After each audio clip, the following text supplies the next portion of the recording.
From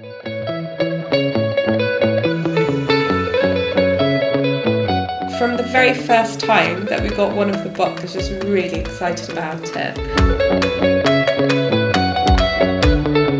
The teacher will say, help her practice that. And I feel like sometimes I don't have the tools to know how to support her in her reading. Must get a lemon.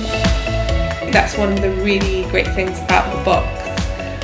It's just knowing that she's going to have the books, but she's also going to have the activity sheets that she needs for her level. It makes me feel like I don't have to worry so much about buying the right thing or the wrong thing.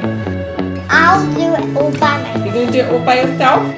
The Beck and Read is great because I know that she is going to immediately get into it. Off I go.